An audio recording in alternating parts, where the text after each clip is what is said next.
মাগের আশা কইরা তোমার বউয়ের বাগে চাঙ্গে, মাগের আশা কইরা তোমার বউয়ের বাসা চাঙ্গে, ও গো চাঙ্গে ও চাঙ্গে গো, বউয়ের বাসা তোমার মাজা ভাঙ্গে, ও চাঙ্গে গো, বউয়ে ধইরা তোমার মাজা ভাঙ্গে। নমস্কার মাই লাভলি ভিউয়ার্স, সবাই কেমন আছেন? আশা করি আমার ভাই বোনেরা সবাই খুব খুব ভালো আছেন। আমিও ভালো আছি ভগবানের অশেষ কৃপায়। আন্তাস মম কিচিং এ সবাইকে জানাই সুস্বাগতম। আজকে আবার বরাবরের মতন চলে এসেছি আরেকটা নতুন কিছু বা নতুন একটা ভিডিও নিয়ে। দেখতে থাকুন কি হতে চলেছে। দেখার সাথে সাথে প্লিজ একটা লাইক করে দেবেন, সুন্দর একটা কমেন্ট করে দেবেন, যদি ভালো লেগে যায় প্লিজ শেয়ার করে দেবেন। কথা বাড়াবো না, দেখতে থাকুন আজকে কি হতে চলেছে। আজকে কিন্তু রেসিপি শেয়ার করব না, কি করতেছি সেটাই দেখতে থাকুন। প্রথমে দেখতে পাচ্ছেন এখানে আমি একটা বড় সাইজের প্যাকেট নিয়েছি।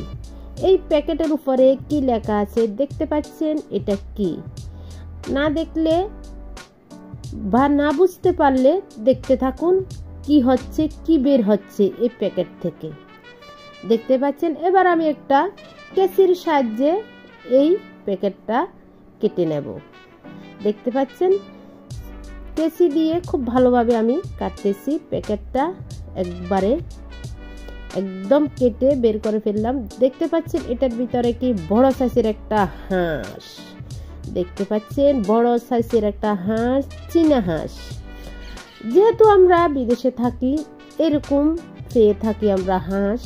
দেখতে পাচ্ছেন মার্কেট থেকে এভাবে কিনে নিয়ে আসতে হয় যখন মনে চায় বা এই দুর্গতিটা পড়ালে মন চায় হাঁসের মাংস খেতে, এইভাবে করে নিয়ে আসে। এইভাবে এগুলা খেয়ে আমরা এই বিদেশের মধ্যে জীবনযাপন করি। সেই জন্য আমরা সবাই বলি দেশের একটা খাবার আমাদের খুব ভালো লাগে, খেতে মন চায়। দেশের খাবারগুলো আমরা খুব মিস করি।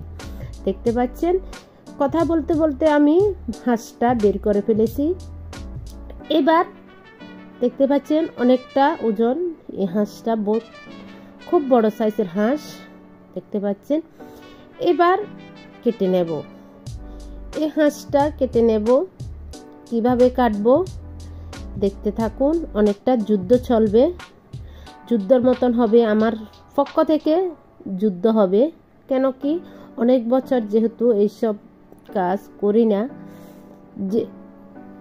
যে সময় নিয়ে আসে সেই সময় এভাবে যুদ্ধ করে কাটতে হয়। যেহেতু এটা প্যাকেটের কাটানো যায় না, ঘরে নিয়ে আসতে হয়, বাসায় নিয়ে আসতে হয়, নিজেরা কাটতে হয়।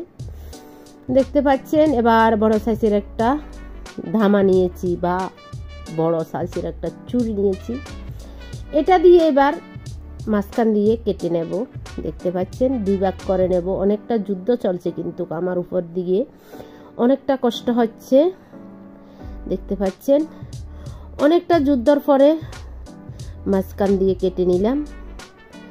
এবার এক পিস রেখে দিলাম বড় সাইজের একটা বোলের মধ্যে।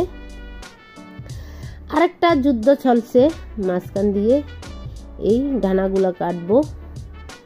ডানাগুলো কেটে একেবারে রেখে দেব।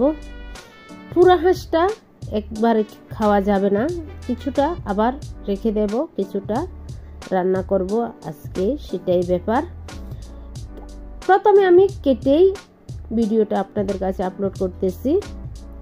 রান্নার ভিডিওটা পরে আবার আপলোড করব, আপনারা দেখতে পারবেন। ওরে বাবারে, বড় সাইজের একটা হাতুড়ি নিয়েছি।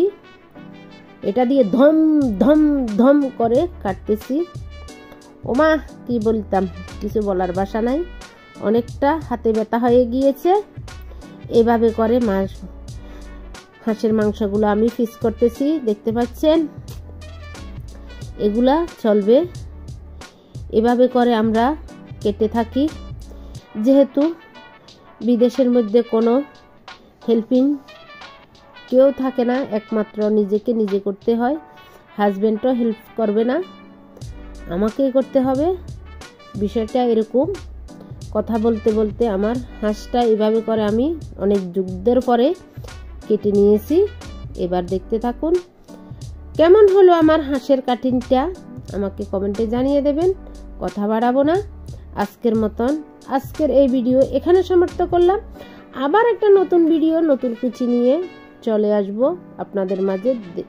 ততক্ষণ পর্যন্ত সবাই ভালো থাকবেন, সুস্থ থাকবেন। সবাইকে জানাই টাটা, বাই বাই, নমস্কার। ওরে বাবুরে ওরানে গেছি। ওহ,